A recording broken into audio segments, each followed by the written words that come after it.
In the small town of Clarkston, a dozen families from other lands and languages came together. They turned a weed-filled patch of neglected land into a thriving garden. Most of the families are refugees, new to America. They came from a variety of different cultures, but now they share a common goal: fresh vegetables for their families and to share with others. So I'm really glad that you get involved in this project, and I didn't say this before, but Support autism! Buy a puzzle piece! 35 miles to the north, dozens of Milton residents are learning how to be good neighbors. They're getting out of their comfort zones. They're getting involved in activities that are open to everyone, especially residents who are often left on the sidelines because of a disability. Folks are meeting people they probably wouldn't have met otherwise. Misconceptions about disabilities seem to quickly fade. The friendships that emerge from these projects are real. They're organic. They share a common theme that everyone has value.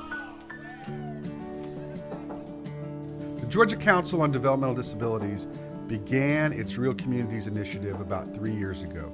The purpose was really to find a way where we could create places throughout Georgia that welcomed everybody, including those with developmental disabilities. We wanted to be able to take our funds and invest in local places and explore different ways where you bring people with and without disabilities together to address issues that are of common concern to everyone in that area. So if we can use those things that already exist, that are already a part of a community, we can create better opportunities to address the issues that exist, whether that be the need for increased transportation, the need for better housing, the need for bringing people together that have been isolated and marginalized, and create a place that welcomes everyone and focuses on their gifts and attributes. Early on Saturday mornings in Savannah, farmers from the surrounding area set up their stands at the Forsyth Park Farmers Market in the center of town. Terry Schell is the market's director. She wanted to create a place where fresh produce was available to everyone, regardless of income. So the farmers market was really started from a social justice perspective. They feel like food for everybody is a human right, is a need that we all have. To Terry, the farmers market is about so much more than just buying groceries and buying healthy food. Of course, that's one of the main purposes of the market, but I think for her it goes really beyond that.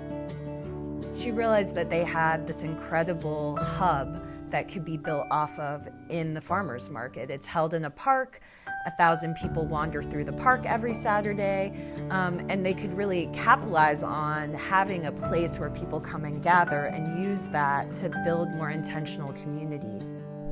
We were looking to grow our market, and we needed some help. So we looked around our table to see who was missing, and we found that we were missing people with challenges, people with disabilities, people who felt they just didn't belong. So we reached out, and we didn't have to look far. They've worked really, really hard to think about who's missing, who's isolated, who's marginalized, and how do we help them feel more connected and give them opportunities to contribute. I feel like the farm market it helped me out a lot. I like having Terry out. I don't have a paying job, but I have the market. I have friends, and I'm happy.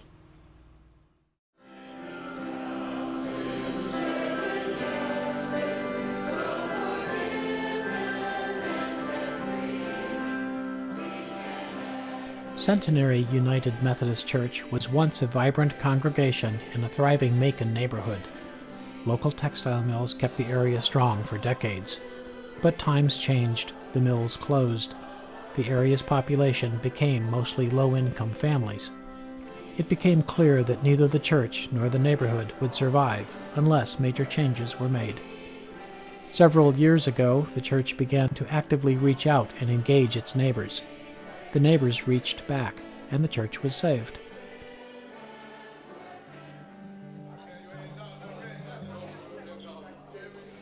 The congregation is now quite diverse, and committed to addressing community concerns in long-term and sustainable ways.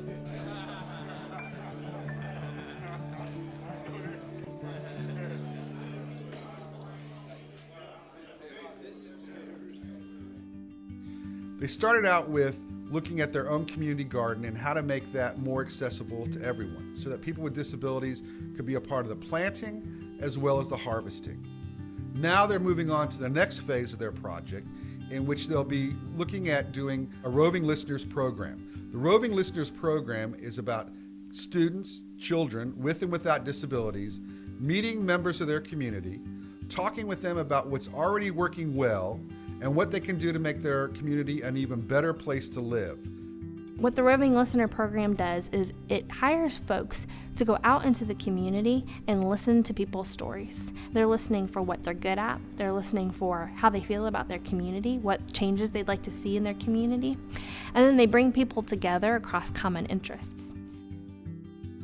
They'll be understanding what people's gifts, talents, passions, and interests are, and being able to bring those folks together to really interact and to take those passions and those gifts and use them together on things like art projects and on gardening and on creating a marketplace and creating a community in which everybody is welcome, where everybody's gifts are there and usable, and really creating a place where everybody wants to live and to create a place that's better for everyone.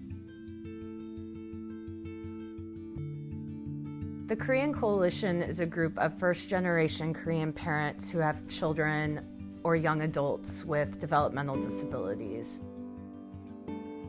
We realized that a lot of the parents were really scared about what was going to happen one day when they weren't around anymore. Kimberly is just like a traditional autistic girl, so she didn't have any eye contact, she didn't have any bubble, she is very hyper.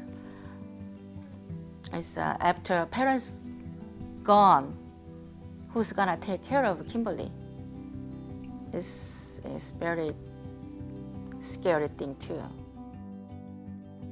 We became involved with the Korean Coalition because Sharon Chung, who is our community builder for the group, had been working with a lot of these parents for quite some time and realized that she could only do so much. There was just one of her, and there were a lot of parents out there who needed help. So she wanted to find a way to bring them together, to give them the opportunity to learn more skills, to become more confident in their abilities, to really work towards creating avenues for their children to have more opportunities to be a part of the community. When we first started working with them, a lot of the parents didn't believe that their children with disabilities would ever have opportunities to move out of the house, to go to school, to have jobs, to have true friendships. And so a lot of our initial work and Sharon's initial work was creating opportunities for them to go out and meet people with disabilities who were living these full, rich lives. And that has been incredibly powerful.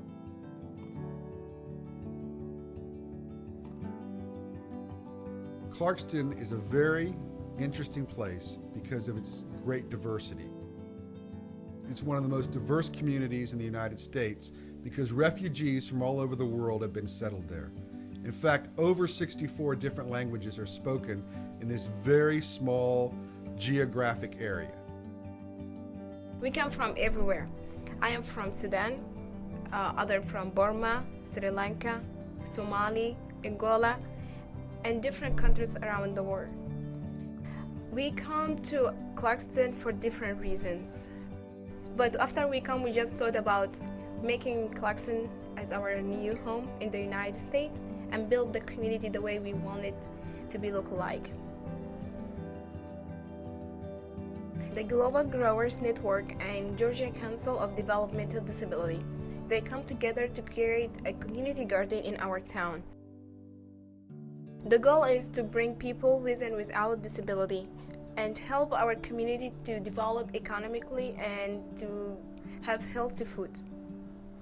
Most of the refugees coming from the farming background, and when they come to America, they find out it's not really easy for them to continue their life with the same thing. So from this project, it really gives them another opportunity to get back to the land and play with the dirt and be connected with the soil. By having this community garden, now we have an opportunity to cross the border from different countries, especially when we have people from about 10 different countries participating in very small land. And now it become like an open place, welcoming place for new people, at least to show our connection in the community, and also having hope for other people to build new project that not supposed to be community garden, but it's still there is possibility for people to work together even they have language barrier.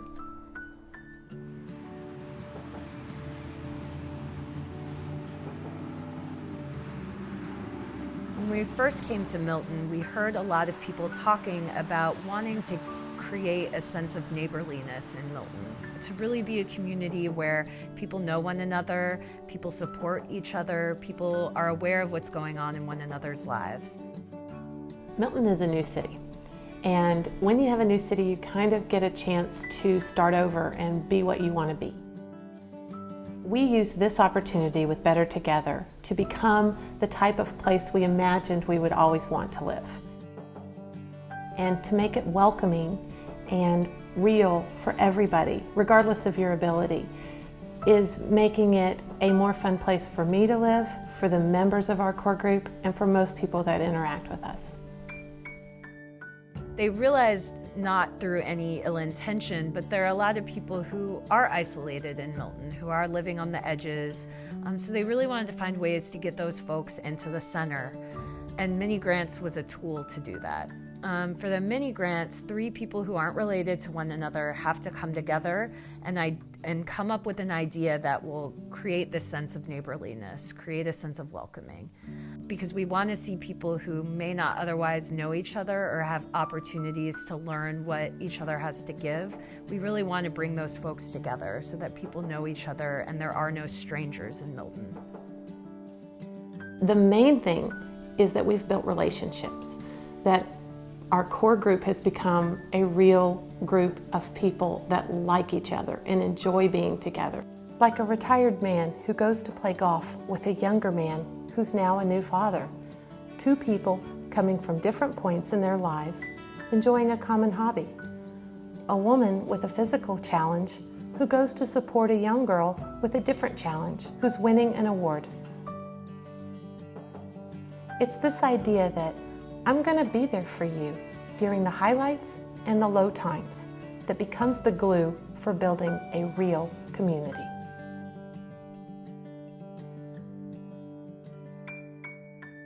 For the council, we really wanted to understand how we could create a bridge, how we could create a place where everybody can dance. The council's job really is about providing technical assistance, about providing some tools for people to use so that as they think about these issues, they're better prepared to address a variety of different issues that exist out there. And that's what Real Communities is all about.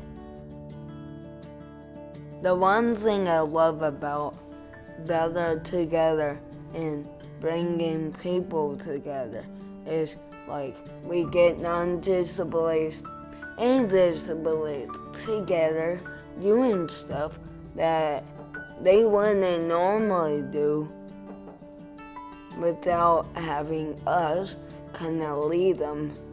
And it just feels good to make people get more friends and having people who are willing to give it a try. And that's what I love about these projects.